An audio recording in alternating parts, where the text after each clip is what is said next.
Bismillahirrahmanirrahim. Assalamualaikum warahmatullahi wabarakatuh. Alhamdulillah wassalatu wassalamu ala Rasulillah wa ala alihi wa sahbihi wa mawala. Amma ba'du ikhwani wa akhwati fillah rahimani wa rahimakumullah. Insyaallah pada kesempatan kali ini kita akan lanjutkan kembali pelajaran bahasa Arab kita bersama buku Cara Cepat Memahami Bahasa Arab. Sebelumnya kita sudah bahas bab 1 bagian muqaddimah, ya kita masih berada di bagian muqaddimah. Sebelumnya bab 1 kita sudah bahas tentang definisi ilmu nahwu dan ilmu sharaf, ya. Dan kita sudah mengetahui bahwa dengan bermodalkan ilmu nahwu dan ilmu sharaf, nanti kita bisa menyusun kalimat ya dengan baik dan benar sesuai dengan kaidah bahasa Arab, yang dengan kalimat inilah nanti ya kita bisa gunakan untuk berkomunikasi ya dengan orang lain, dengan pihak lain, baik secara lisan maupun tulisan. Nah, kalimat itu tersusun dari kata, atau kata adalah penyusun kalimat. Sehingga kalau kita ingin bisa membuat kalimat dengan baik dan benar, ya kita harus pahami dulu apa itu kata. Ya, kata dalam bahasa Arab itu terbagi menjadi 3. Ya, atau sebelumnya saya sampaikan dulu ya bagi teman-teman yang belum punya bukunya, bisa di-download bukunya. Ya, linknya ada di bagian deskripsi. Dan cara belajar yang efektifnya itu ya antum nanti baca dulu di rumah. Ya, nanti baca dulu ya, difahami. Adapun di video ini saya mungkin hanya akan memberikan tambahan-tambahan penjelasan saja, ya nggak saya ulang semuanya ya supaya belajarnya lebih efektif gitu ya. Nah, kita lanjutkan ya. Kata dalam bahasa Arab itu terbagi menjadi 3, yaitu yang pertama ismun, yang kedua fi'lun, yang ketiga harfun. Ya, ismun, fi'lun, harfun. Ismun biasa disebutnya isim, tapi tulisan Arabnya ismun. Fi'lun biasa disebutnya fi'il, tapi tulisan biasa disebutnya fi'il, tapi tulisan Arabnya fi'lun. Sedangkan harfun ya huruf, tulisannya harfun. Ini kalau bisa nih antum tulisan Arabnya ini dilatih untuk menuliskannya ya. Ismun, fi'lun, harfun itu dilatih. Jadi kata dalam bahasa Arab terbagi menjadi 3, ismun, fi'lun dan harfun. Apa itu ismun? Isim sudah saya sampaikan di buku ya, bahwasannya isim adalah kata yang menunjukkan 8 hal. Ya, manusia, hewan, tumbuhan, benda mati, sifat, waktu, tempat, dan sesuatu yang bersifat abstrak ya. Contoh-contohnya sudah diberikan di buku, antum bisa lihat sendiri di sana. Itu isim ya. Dan isim selain bisa kita kenali dari artinya, misalnya dari arti katanya itu menunjukkan manusia, berarti dia isim. Secara umum seperti itu. Nah, di samping kita bisa mengenalinya dari artinya, kita juga bisa mengenalinya dari tulisannya. Ya, ada cirinya. Jadi isim ini bisa dikenali juga dari cirinya, ciri tulisannya. Di antaranya isim itu cirinya itu dia diawali alif lam. Ya, atau bisa diawali alif lam seperti ini. Al madrasatu ini ada alif lam. Ini ciri isim. Atau ciri yang lainnya dia diakhiri tanwin. Tanwin. Tanwin itu seperti an, in, un itu tanwin. Nah, tanwin ini ciri isim. Tapi harus antum ingat ya, tanwin dan alif lam ini nggak boleh bertemu dalam sebuah kata. Ya, kalau sudah dikasih alif lam maka nggak boleh ditanwin, nggak boleh nanti ditulis al madrasatun, itu nggak boleh. Kenapa? Karena alif lam dan tanwin tidak boleh bertemu dalam sebuah kata. Ya, harus kita pilih antara menulis al madrasatu atau madrasatun. Lalu apa bedanya ya tulisan atau isim yang ada alif lamnya atau ada tanwinnya? Ya, nanti ada pembahasannya tersendiri. Yang penting sekarang ciri isim itu ya ada alif lam di awalnya atau ada tanwin di akhirnya. Atau ciri lainnya ini, tak marbutah. Ini tak yang melingkar. Tak marbutah, tak yang melingkar ini juga ciri bahwasanya dia itu isim. Jadi kalaupun kita misalnya madrasatun itu artinya apa ya? Kita nggak tahu. Ya artinya apa, sehingga kita tidak bisa menebak gitu kan apakah dia isim atau bukan ya dari maknanya. Tapi kita bisa tahu dia itu isim dari tulisannya ya. Ini ada ta marbutah, atau kalau tadi madrasatun berarti ada tanwinnya, itu dia isim. Jadi itu ya. Jadi untuk isim bisa kita kenali dari maknanya, dari artinya, kita tahu artinya, menunjukkan salah satu dari 8 hal tadi. Atau ya dari tulisannya, ada alif lam di awalnya, atau ada tanwin di akhirnya, atau dia berakhiran ta marbutah. Kemudian fi'il. Fi'il ini kata kerja. Dan dalam bahasa Arab kata kerja dibagi menjadi 3. Ya, ada kata kerja lampau, dikenal dengan istilah al-fi'lul madhi, kata kerja waktu lampau.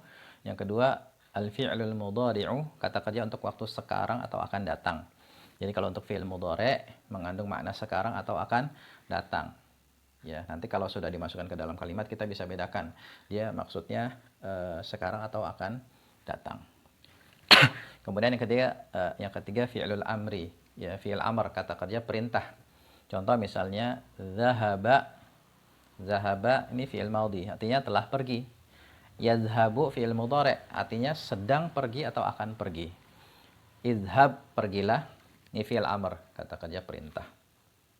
Kemudian contoh lain lagi misalnya qara'a. Ya, qara'a telah membaca. Yaqra'u sedang atau akan membaca, ini qara'a fi'il madhi, yaqra'u fi'il mudhari'. Sedangkan iqra', ya iqra', bacalah, ini fi'il amr. Dan fi'il ini bisa kita kenali dari polanya, Ini kan zahaba, qara'a, yadhhabu, yaqra'u. Nah, ini pola-polanya ini pola-pola fi'il, dan pelajarannya ada dalam ilmu sharaf. Ya, pelajarannya ada dalam ilmu sharaf. Kalau kita nanti udah belajar ilmu sharaf, insyaallah kita bisa mengenali fi'il ya, karena yang dipelajari dalam ilmu sharaf itu adalah pola-pola fi'il. Adapun sekarang ya, untuk memudahkan penjelasan, antum cukup hafalkan aja fi'il, kata kerja yang saya berikan di buku. Ya, dihafalkan bahwasannya itu fi'il. Ya, dan sudah diberikan artinya, jadi antum tahu bahwasannya itu fi'il karena artinya itu kata kerja. Untuk lebih detailnya ini fi'il kita akan pelajari dalam ilmu sharaf ya. Kemudian yang ketiga harfun, huruf. Harfun, huruf. Dan huruf ini dia nggak memiliki ciri khusus, ya, nggak memiliki ciri khusus. Beda dengan isim, ya ada ciri-cirinya. Fi'il juga, ya polanya bisa dikenali. Tapi huruf tidak ada ciri khusus dan dia harus dihafal. Dihafal. Dan insya Allah mudah menghafal huruf karena dia jumlahnya ya sekitar 80-an. Ya, bisa kita hafalkan secara bertahap. Dan untuk langkah awal ini ya, di buku ini antum cukup hafalkan ini aja dulu ya. 5 huruf ini, min, dari, ila, ke, ala di atas, fi di dalam, bi dengan. Ya, cukup antum hafalkan 5 huruf ini dulu. Berarti selain 5 huruf, kalau nggak dia isim, dia fi'il. Ya, selain 5 kata ini, ya, maka dia itu kalau nggak isim, fi'il. Ya, dan untuk membedakan mana isim ini, mana fi'il, ya, tadi sudah dijelaskan ciri isim itu, ya, ada alif lam, ada tanwin, ta marbutah ya. Jadi sekali lagi huruf ini jumlahnya terhingga ya, sekitar 80-an. Beda dengan isim dan fi'il, ini jumlahnya tidak terhingga. Nggak tahu berapa pastinya ya, tapi kita bisa mengenali dari, kalau isim dari ciri-cirinya, kalau fi'il nanti dari pola-polanya yang akan lebih jelas kita kenali dalam ilmu sharaf. Jadi sekali lagi huruf ini dihafalin. Ya, huruf dihafalin. Dan huruf ya artinya kata depan atau kata sambung. Ya, kalau dalam bahasa Indonesia misalnya dari, ke, di atas, yaitu ya kata depan atau kata sambung, dan lain sebagainya. Ya. Dan perlu antum catat ya, 5 huruf yang saya berikan di buku itu, yang saya contohkan di buku, 5 huruf itu namanya huruf jar. Huruf jar, harful jarri, huruf jar. Apa itu huruf jar? Huruf jar adalah huruf yang menyebabkan isim yang terletak setelahnya itu menjadi berharokat akhir kasroh. Jadi huruf ini ya setelahnya itu isim nanti. Ya, setelah 5 huruf ini itu adalah isim. Dan dia fungsinya ini, 5 huruf ini adalah mengubah harokat akhir isim menjadi kasroh. Misalnya masjidun, masjid, kita kasih di depannya min. Ya. Min. Maka nanti harokat akhir masjid jadi berubah. Min masjidin. Jadi kasroh. Madrasatun. Madrasatun. Kita kasih huruf jar misalnya ila. Ya. Ila. Maka berubah nanti harokat akhirnya menjadi ila madrasatin. Seperti itu. Jadi ini dihafalin nih huruf jar. Ya, huruf jar adalah huruf yang menyebabkan kata setelahnya atau isim yang terletak setelahnya itu menjadi berharokat akhir kasroh. Nah, ini penjelasan ringkas tentang kata. Ya, sekali lagi kata dalam bahasa Arab dibagi menjadi 3, isim, ya ismun, fi'lun, fi'il, dan harfun. Dan definisi masing-masingnya sudah saya jelaskan di buku. Nah, dari isim, fi'il, dan huruf nanti bisa kita susun menjadi sebuah kalimat yang sempurna. Ya, saya kasih contoh menggunakan kata yang ada di sini misalnya ya. Misalnya kita ambil fi'il zahaba ya. Zahaba tadi kan artinya telah pergi. Zahabat telah pergi. Siapa yang pergi? Ya misalnya Zaid ya. Zaid, Zaidun. Ya, telah pergi si Zaid. Pergi kemana dia? Ila. Ya. Ila kemana? Ila masjidin misalnya. Masjidin. Zaid telah pergi ke masjid. Nah, ini Zaid zahaba kan fi'il. Zaid isim. Ila huruf, masjidin isim. Nah, jadi sebuah kalimat nanti sepanjang apapun itu sebenarnya hanya tersusun dari isim, fi'il, dan huruf. Jadi kalau kita misalnya baca Al-Quran, baca hadis misalnya, atau baca kitab-kitab para ulama yang berlembar-lembar banyaknya, itu sebenarnya hanya tersusun dari isim, fi'il, dan huruf.